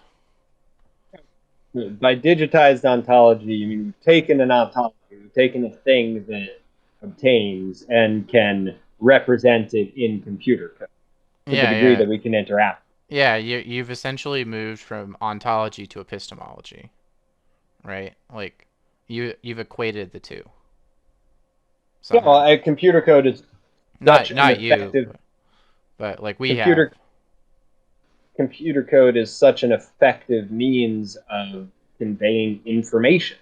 It can hold such a vast amount of information that it can apparently hold all of the information necessary to describe But that just completely, that at least a virus. yeah, that to me says that information is like an aleph higher than reality is, at least. Yeah, I think it's Dawkins' quote is there's a lot more ways of being dead than being alive. So, like, because genetics is so complex, because you've got so many billions or trillions of base pairs, most of those possible combinations would not survive. They wouldn't even make something cohesive. Right.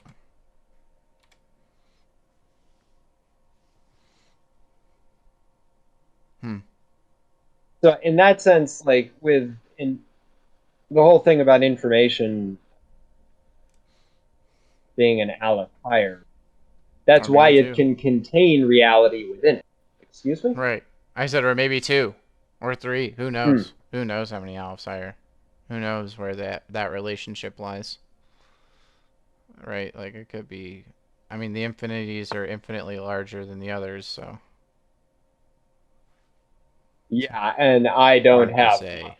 math chops on that score to really Yeah, and I think what's like. I interesting understand about. the notion. Sorry. I understand the notion of aleph naught and the smallest possible infinity, Right. and then the ones beyond that. But beyond that, and beyond the what is it? The continuum hypothesis. Yeah, the continuum hypothesis states that there is another infinity between aleph 0 and aleph 1. And that's recently, I believe, been proven to be true. Hmm. I believe that's what the continuum hypothesis states. I could be wrong, but there was a test question in my class about that. Now I want to look it up. The continuum hypothesis is very interesting, but my understanding is it just says that it's like that the alephs are continuous is like a way to think about it. It's a continuum of infinities. Does that make sense? Yes, that there's no gap Yeah, between yeah, aleph naught and the exact. rest. Yes, yes. There's no gaps. There's no gaps. Yeah, yeah, yeah. So like, there's like hidden like weird numbers, dude, like we don't use that are there and somehow relevant. That's weird. Which is the ongoing story of mathematics. That's just weird as shit, though. That is so weird that there are numbers like that. I don't really get it other than like that it's true and that it can be proven to be so, which to me is fascinating. So This is the story of coming up with new numbers. The naturals, the negative numbers, zero, rationals, irrationals, right. imaginaries. Well, zero is a super interesting one, right? Because zero is kind of a new number, some people say, and then other people say that's not a new number, right? There are older cultures who had concepts of zero and nothingness, right? Some people say that there is an Indian tradition that I can't remember the name of that had a concept of zero and nothing, like what we think of in um, ZFC set theory, like the real null set type concept of true emptiness. Um, so I think I mean, that knowing that there are infinite numbers of infinities and knowing that there are no gaps between them, and then on top of that, being able to easily demonstrate why it is that one infinity is larger than another, I think is probably one of the most interesting things that you could know about math. Oh, yeah, and knowing where they are. I mean, one of my favorites is that the What? I'm sorry. rational. You're cutting out. One of my favorites is simply that the number of rational numbers between 0 and 1 is greater than the number of countable numbers between Right. 1 and infinity. Right. And you can prove that what in a couple of different ways. Right? I think the most interesting way that you can prove it is if you draw a line, right? And then you draw a half circle above the line. Huh, You go can on. you can prove, right? Because there are more points on the half circle than there are on the line. This is And so this is one of the ways that you prove that those infinities are different sizes. how? Because the circle is represented by decimals, can only be represented by decimals, and the natural number line is only yeah. So because The there's circle, circle has an infinite number of points on it, as does the line, as does the line, but the circle is represented by a decimal number, and the line isn't. represented by or represents. Because it I sounds to me like if hmm, the line is representing the that's integers, a question. That's an interesting. I mean, I guess we're the line is technically equivalent. If you draw an actual half circle, right, the line has decimals on it, and the other line doesn't have decimals on it. what?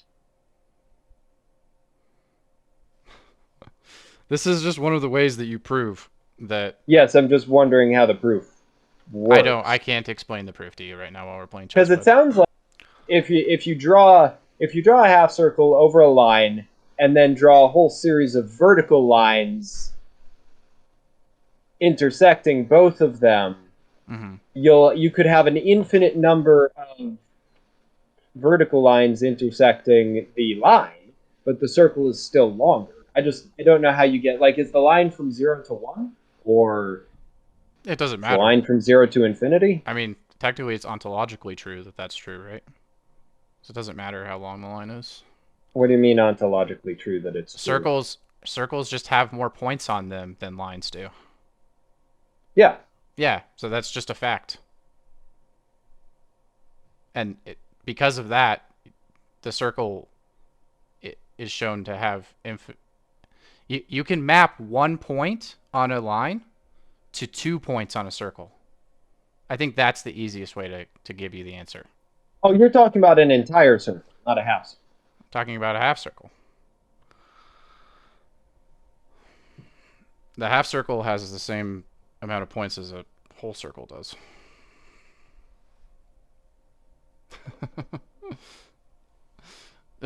Yeah, that's I would have to that's see the infinite. proof. Well, here's the reality. You can map the easiest point, the easiest way to explain it is the same way you explain diagonalization. For any one point, you can find two examples in the Yeah. other system. And if you can do that, you can show factually that that system is bigger. Mm-hmm. And that's how those proofs work. Right. All you have to be able to do is show that one instance of one thing maps to two instances of another. And if you can do that, you can show that that thing is bigger.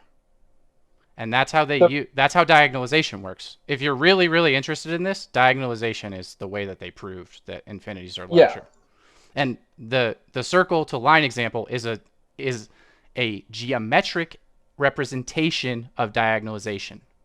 Mm-hmm. Every single proof that you will find for infinities, except for maybe the infinity example for the continuum hypothesis that was recent, because I have no training on it at all, uses diagonalization or a form of it. Mm-hmm. That's what I remember learning in my class, is that if you look closely, you'll find diagonalization there. Sure. So then it sounds like, so is the half circle, are the two ends connected to each end of the line, or is Mm-hmm. it like Yeah, yeah, vertical? yeah. Okay, sounds like I'd have to see it, which If you, is sort of the point of a geometric demonstration. well, yeah, it's true, but if you draw a horizon and then you draw a half circle above the horizon, right? That's all you have to do. Sure. It's just unclear what the What's unclear? what's unclear is what the two endpoints represent. The two endpoints represent 0 and 1, Okay. but it doesn't really matter what they represent because the natural numbers are smaller than the decimals. So it's geometrically true that the half circle is going to have more points on it than the line, no matter, I guess, how they're connected. Mm-hmm. Yeah, Like, if that you I take a get. circle and draw a line through it, it's tautologically true that any point on that circle has 2 points associated with it, or any point on Yes. the line has 2 points on the circle or more that it can be associated with, correct? No, I think just two. Oh, I guess you're right. Yeah, we could, but I guess we could pick three at any given point. But two is all we need, is the point. Well, you'd have 2 points on the circle associated with 1 point on the line, Right, but you could have 3 points on the circle not associated with a line. with the 1 point on the line. Of course, you could. You could, well, no. You can draw a ray from the line to an infinite number of points on the circle, Yeah. but you can't draw a line to an infinite number of points on the line.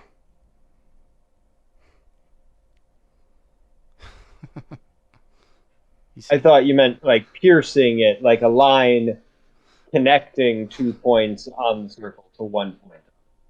I don't know what you mean then. You've complicated this beyond the Oh, I simplicity have. that the necessity requires of it. Uh huh. I still don't see how it maps to the integers. Well, read The Infinite if you'd like. I can send it to you. I believe that's in there. That's what I would do. Because it's been a while since I've read that book. But I distinctly remember that example being given, thinking how brilliant it was.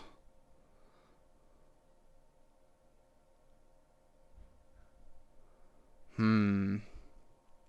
I don't know what I'm going to do here.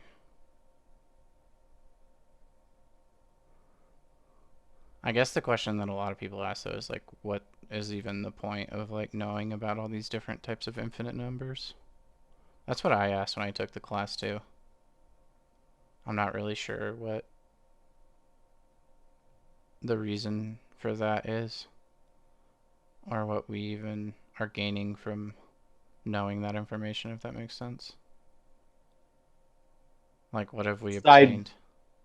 aside from the information itself. Yeah, yeah, Yeah, I yeah. mean that's true of so many things and so many Like, all fields. I like when I said earlier, like it's tautologically true that if you draw a line through a circle, then any point on the circle, right? Well, like, right, like it's just bigger, right? It doesn't matter where you draw the line. That's interesting, but like, what does that mean? I don't know. Maybe for engineering or something that there's some type of implications for that, but I feel like at a theoretical level, maybe it has something to do with like really higher order math or something like that, but I don't really understand how it necessarily applies to real life. Real life, it is real. Well, that's it. I mean, Like fair enough. that's real life. That's real Like life.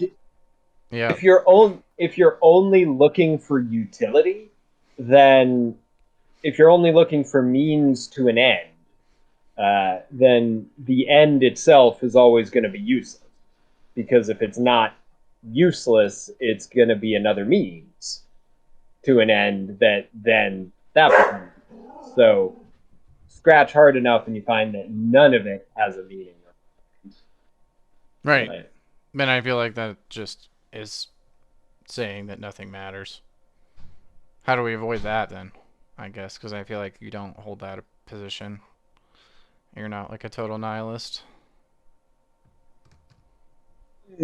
I mean, I or maybe you think are. that I'm at the moment I lean towards the belief that meaning is constructed, that it's more or less a fiction that we apply to things. Sure, I think that's true. I think there are very few people who dispute that at this point, except for maybe they're like ultra religious Christians, because ultra religious Buddhists probably wouldn't dispute that. uh-huh. You know,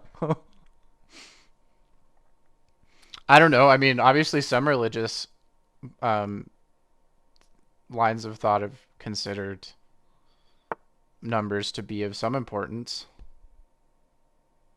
Well, you were just talking about how we can about the digitizing ontology and Yeah, how we and well, can there you create a go. virus in information, that the Well, notion there you that go. There that you can go. be separated from the pure math of that one can just pick and choose. Oh, we're only going to study the math that in 200 or 300 years is going to be useful for this process. We already know what it is, so clearly this useless bit of information about circles and whatnot we can ignore. Like that's Right. The useless bit about circles. The useless bit about infinite numbers. What's interesting to me about infinite numbers is if it's true that the continuum hypothesis is true, right? Because the continuum hypothesis is the hypothesis that states that there are infinite numbers. There is another set of infinite numbers between the natural numbers and the integers. Is that right? I could never remember what they were all called. I'm so bad at it. I'm just going to be honest with you right now. I can never remember which ones. I know that there are reals, naturals. The real numbers, those are fractions, right? no, See, the there you go. rational numbers are fractions. The rational numbers. And the real numbers are decimals, is that right? No, no, See, I still rationals don't can know. be What are decimals then? rational numbers and also real. A real number is That's the why I set got of so all fucking confused. the real numbers are the set of all rational numbers plus all of the irrational numbers. Oh, really? Yeah, so decimals that never end. The irrational numbers. Yeah, decimals And that the never rational. end and never repeat. Wait, the rational numbers contain the irrational numbers? The real numbers contain Oh, the the rational. real numbers contain the irrational numbers. A Oh, it's the rational number, natural numbers that are 1, 2, 3, 4, and 5, right? correct. Okay, because they're natural. Even though I don't think it's natural to sense, maybe. Natural to the human experience of the world, maybe. But They not can be natural to anybody demonstrated. else. Well, but They can so be can decimals! no. I can hold 2 apples in my hand. I But I can't can draw a demonstrate. circle. I'm demonstrating pi. I don't know. To me, I guess No, demonstrate. Well, what we're demonstrating are two different things then, I guess. See, I I just can't. never got math, dude. I guess it's obvious now in our conversation about the definitions of the things. You can hold two apples in your hand, but a circle doesn't count as a demonstration of irrational numbers. No, it's not intuitively obvious. It's a circle. So It's are irrational one numbers circle. fractions then? So What are fractions? fractions and decimals are both rational numbers. A decimal Uh, can be expressed as a fraction and vice versa. but there aren't there certain fractions that can't be expressed as decimals? No, they can all. Some of them will just repeat. Right, Literally, right. But I'm talking about non-repeating decimals. Those those can't be are expressed as fractions. correct. That's why they're irrational numbers. I see. Okay. Well, The there you word they're go. using, That's what I'm trying to figure out here. that's what I'm trying to explain to you. I know. I'm figuring it out slowly as I ask dumb questions. The They're using the word rational in the context of ratio. These numbers can be expressed as a Rationally. ratio. Rationally. I wish that people would have taught me this when I was younger. Ooh, dangerous. Not really. It's my only move. Yeah, I know. I saw that coming. Tragedy or comedy, I say. Tragedy or comedy? Yeah, Hmm. a ratio of Okay. numbers is a fraction, and it can be expressed as a decimal. Right, okay. So there's natural numbers and then the real numbers. What are those? Those are what you were talking about, the decimal numbers that never repeat and never end. Oh, E, that's the reals.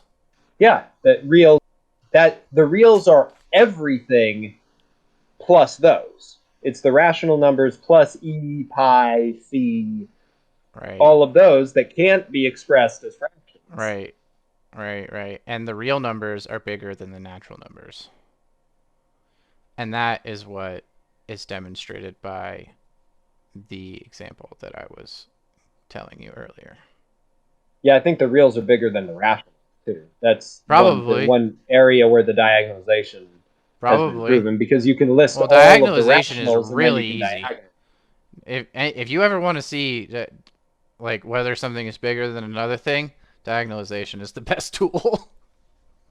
Mm. I swear to God, it's so good. It's so intuitive. I don't know why it wasn't discovered earlier. Okay, well there you go. Yeah, yep. See, it keeps going up.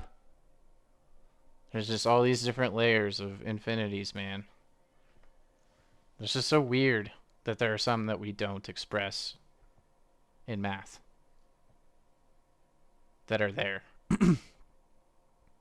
in between, doing something, but we don't. Apparently, not relevantly. If that makes any Yeah, sense. apparently it doesn't. It doesn't matter to us, maybe. I don't know. Or maybe it does matter and we just don't know yet why it matters or how. And that's what's kind of interesting to me, I guess. Maybe that's where the utility is. It's like in showing the milieu.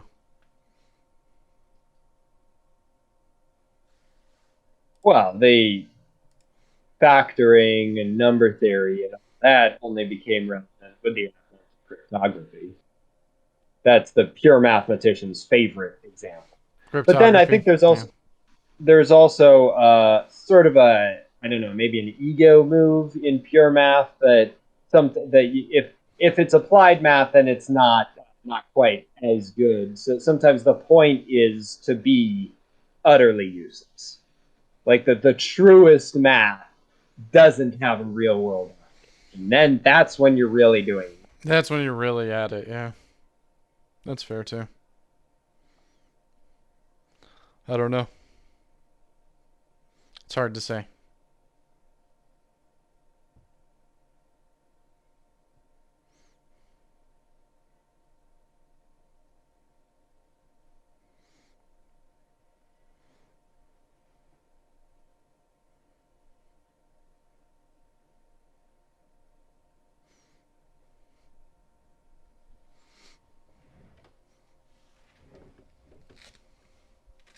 I think that's what. Well, I guess what originally drew me to that class specifically the reason I took it is because I thought it was really interesting how like language problems upended mathematical problems. Gödel's incompleteness theorem isn't really a statement about math, even though it is. It's not a mathematical statement, is I guess what I mean. Like it's not what you would normally think of when you think of math. It's like a proof about not being able to prove something. That's just super weird to me.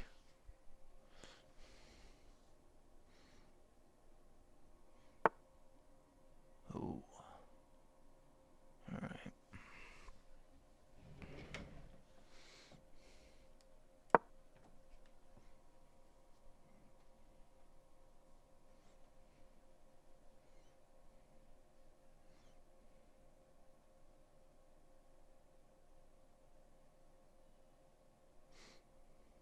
He's gone silent.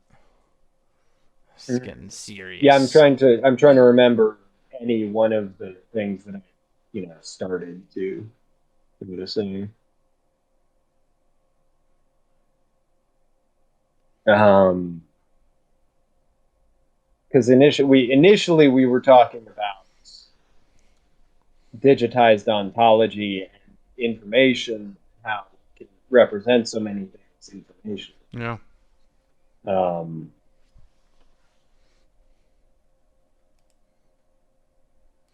and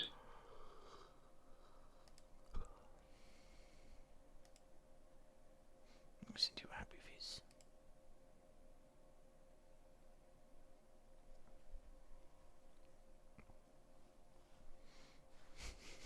yeah, I mean, in terms of relevance, some people make a biological argument that the purpose is to procreate and that everything serves that goal. And if it's not, you're not surviving. If you're not surviving to reproduce, then you're not doing it.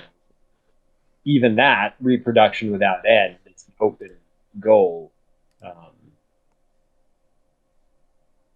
For real. is And then we have memes that get in the way. Yeah, because their goal is to reproduce themselves.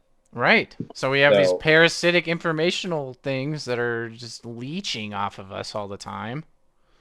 And then you have these like and then you have the biological entities and then you have this these ontologized or these digitized ontologies, right? That are very recent. I must say, right? Like this is very new.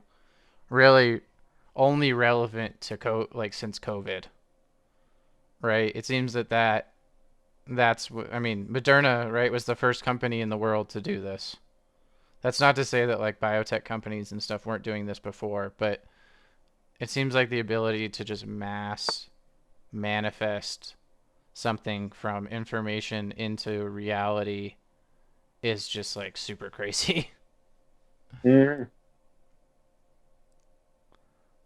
yeah, translation. Because the information itself has an ontological component.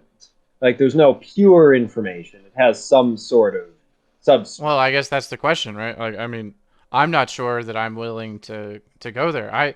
I'm starting to think, to be honest with you, that information is more fundamental than atoms. In a dualistic sense, though? No, no, no, no, no, no, no. I think that the the information is like ones and zeros are fundamental in like I guess if that you mean that by dualism, then yeah, but I don't think that's I what mean, in the you sense think of I them mean. existing separate and apart No, no, from no, no, no, no, matter. no, no, no, no, no, no, no, no, no, no, no. No, I think of the universe existing as the Big Bang being the first instance of pure nothingness. If that makes any sense. That does not. Well, my understanding is that the first set is the empty set, Mhm. And then what makes one is the empty set in itself. The set of the empty set is what makes one. And then you construct all the numbers from emptiness, henceforth.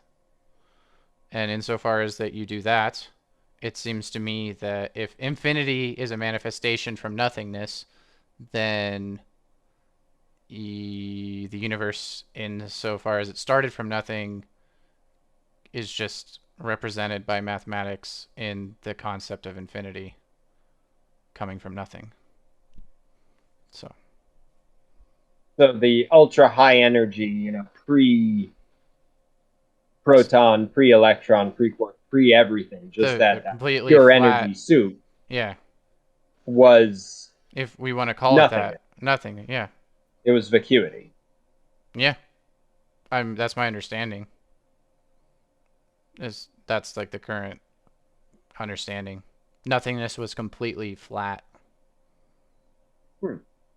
That's why we get the cosmic microwave background radiation that we get today. Um, I mean, that's that's Yeah, that's my layman connection of the two concepts. Um, yeah, that's definitely my layman conception of the two concepts. There is that. I mean, it seems just so strange to me that infinity works that way, and then they tell us that the universe was created that way. uh, I don't. This seems like too much of a coincidence for me. no, well, we know that we've seen time and time again that the universe is based on principles. So, one, it would be more surprising if it didn't. If what? It would be more surprising if the bedrock of the universe and how it came to be didn't have anything to do with mathematical principles. Like some of the weird things they can't figure out are that a lot of the fundamental constants seem more or less arbitrary. They can't really be derived, they can only be empirically observed.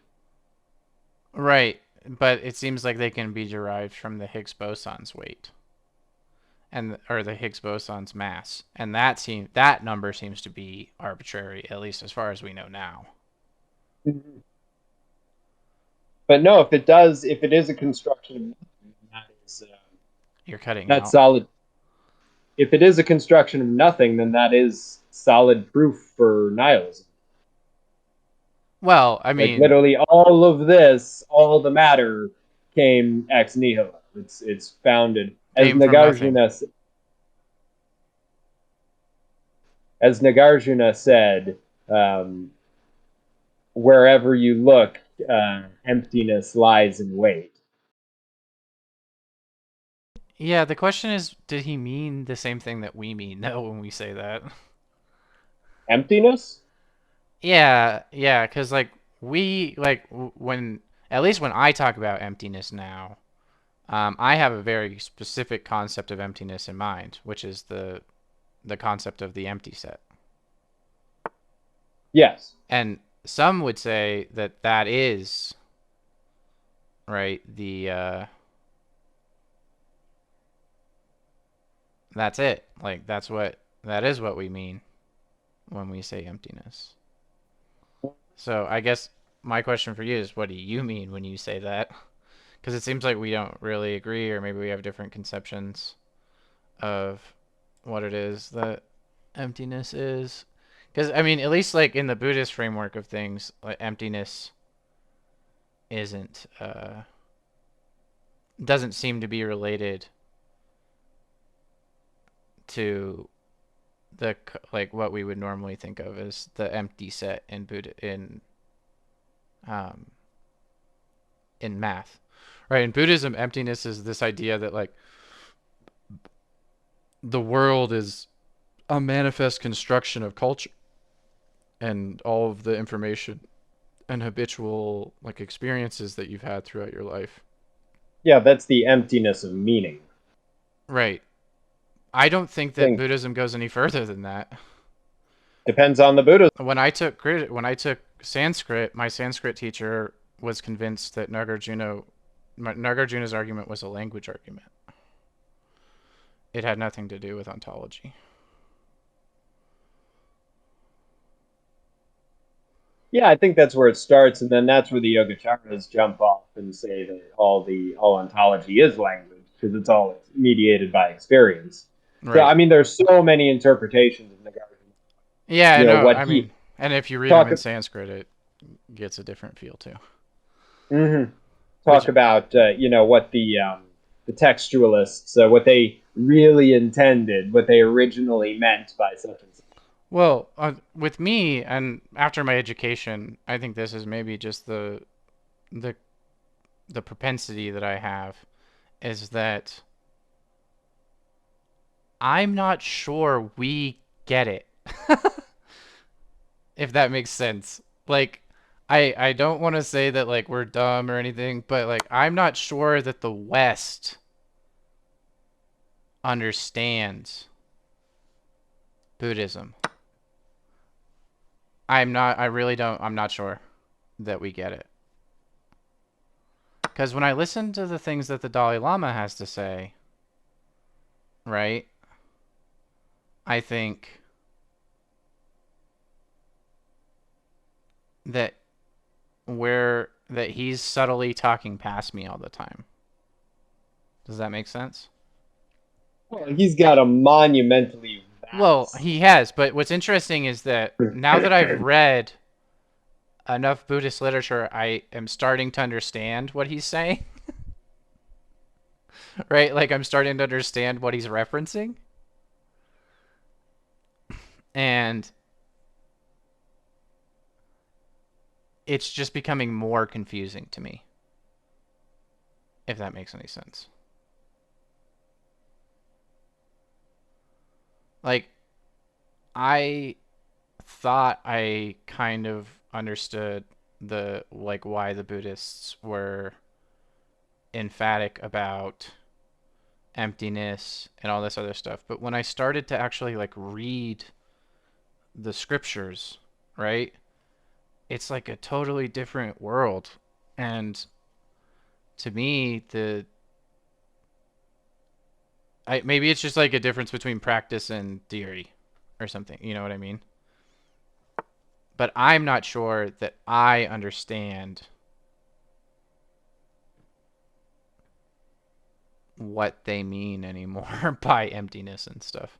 And it happened to me originally when I took Sanskrit and I was talking to my professor about it. Because he had some opinions about Nagarjuna that were very different from what I had thought about what emptiness was. So I'm just sharing that because I think it's interesting that as concepts move through cultures, I think maybe they get changed a little bit. Did you win? You bastard! Didn't even see that. See?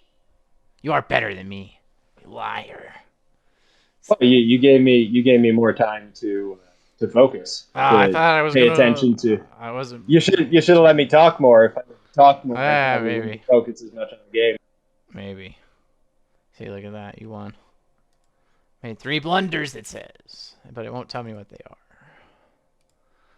Alright, Yeah, well. you got to go through the whole game review. Yeah, Ah, yeah. you've used your free game review for the day, and I I see. did. I did use the free game review of the day. Well, good job. See, you beat me. Didn't see that one coming. Don't know why. No, But, I kind of jumped out. I mean, I was sort of constructing that whole line of rooks and queens, but I see? didn't You expect it to learned from work. your last experience. Yes, it helps actually have a plan. Yeah, well, I mean, that's the. That's chess. I'm glad that you got more comfortable as we played more. You owned me, man. That was you definitely came back from behind for that one for sure. I Yeah, took like definitely. most of your pieces. Hmm. Guess I should have been more cognizant, huh? Anyway, good move, dude. Well done. You snuck in and stabbed me. Boom. Done. Headshot. All right. Well, do you have Definitely. anything else that you want to share, or anything else on your mind before we end the podcast? I mean,